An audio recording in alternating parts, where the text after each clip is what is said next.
মেয়েটি তার প্রেমিকে একটি ছবি পাঠায়, কিন্তু ছবিটি দেখেই ছেলেটি ভয়ে অবাক হয়ে যায়, কারণ ছবির ভেতরে মেয়েটির পেছনে একটি ভয়ঙ্কর দানবের মতো ছায়া দেখা যাচ্ছিল।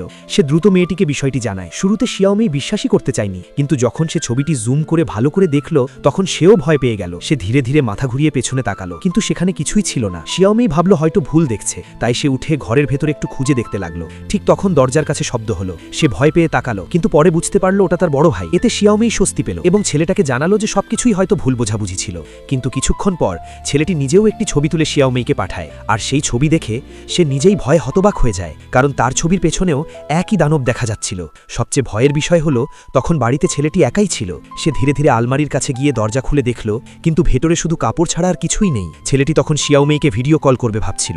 ঠিক তখনই হঠাৎ দানবটা তার দিকে ঝাঁপিয়ে পড়ে। ভয়ে ছেলেটি দ্রুত লুকিয়ে পড়ে। এদিকে শিয়াওমি কিছুই জানত না। সে আবার সেলফি তুলতে শুরু করে, কিন্তু ছবিতে আবার সেই দানব দেখা যায়, আর এবার দানবটা আগের চেয়ে অনেক কাছাকাছি ছিল। ভয়ে শিয়াওমি পেছনে সরে যেতে লাগলো। ঠিক তখনই হঠাৎ করে ঘরের লাইট ঝিকমিক করতে শুরু করলো, আর পরের মুহূর্তেই শিয়াওমি হঠাৎ অদৃশ্য হয়ে গেল।